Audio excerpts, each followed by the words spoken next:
အားကစားလုပ်တဲ့သူတွေလည်း like ကစားလို့ရတယ်လို့အားကစားလုံးဝမလုပ်တဲ့သူတွေလည်း like ကစားလို့ရပါတယ်အားလုံးမင်္ဂလာပါကျွန်တော်က Fitness Nation ကအဖိုးကြီးဖြစ်ပါတယ်အခုလိုမျိုးအသုံးဝင်တဲ့ဗီဒီယိုလေးတွေကို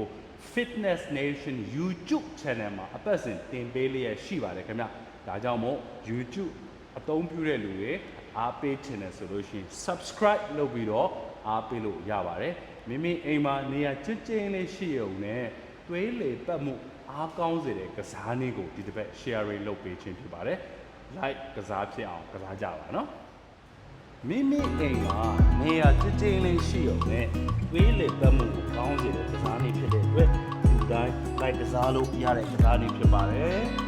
အောက်ကိုယူတဲ့ချိန်မှာအရှိက hip flexor တို့ groin area တို့ဆက်မိအောင်ကိုကြိုးစားပြီးတော့တစ်ဖက်ကိုမိမိလိုအပ်လို့အကျော်ရင်ကိုကြတော့3ကြောကနေပြီးတော့5ကြောထိလည်းထားလို့ရပါတယ်။လက်ကိုအပေါ်ကိုဆက်ထိုးတဲ့အချိန်မှာဒီကိုထုတ်လိုက်ပါ။ထိုးတစ်ဖြစ်နဲ့အားကစားမလုပ်နိုင်တဲ့ဒီလို share လုပ်ပေးဖြစ်ပါတယ်။သို့တော့အားကစားလုပ်တဲ့နေရာတွေ like ကစားလို့ရပါတယ်။ဒါဒီကိုထိုင်မှန်ဖြစ်ပြီးတော့တွေးလေးတဲ့အချိန်မှာဒီကစားနည်းကို like ကစားပေးမယ်ဆိုလို့ရှိရင်mobility တို့ flexibility တို့ကောင်းလာမှာဖြစ်တယ်လို့ပဲ blood circulation လို့ခေါ်တဲ့သွေးလေပတ်မှုအားလေးကောင်းလာမှာပါအဲ့ဒါကြောင့်ကိုကအိတ်တဲ့အချိန်တွေမှာအိတ်ကြော်အောင်လေးညီပေးတဲ့ကစားလေးဖြစ်ပါတယ်နောက်တစ်ခုကျတော့ပြင်းနေတဲ့ hip flexor တွေကိုဖွင့်တဲ့ကစားလေးဖြစ်ပါတယ်အဖြည်းဖြည်းယူနေပြီးတော့ဒီနှစ်ဖက်လုံးကျမ်းမြေကိုကြည့်အောင်ကစားမယ်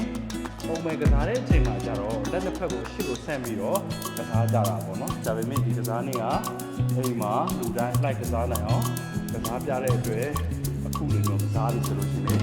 လုံလောက်ပါတယ်အားကလည်းတော့အလုံးနဲ့ကစားနည်းဖြစ်ပါတယ်နောက်တစ်ခုကျတော့ကျွန်တော်ကိုဒီအားနဲ့လည်းစားမယ်ပြီးတော့ဒီစစ်တွေလောက်ပေါ့နော်ဒါကိုဒီ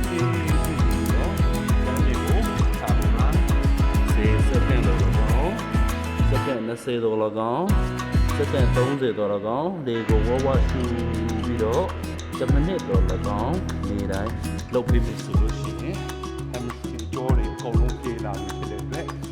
လူတိုင်း like ကစားလို့ရတယ်ကစားနေဖြစ်ပါတယ်ဒါနဲ့ဒီဗီဒီယိုကအသုံးဝင်တဲ့ကို့မိတ်ဆွေအပေါင်းအသင်းတွေကိုလည်းကစားစေချင်တယ်ဆိုလို့ရှိရင် like and share ထပ်လုပ်ပေးလို့ရပါတယ် thank you for watching Fitness Nation ပါဗျာ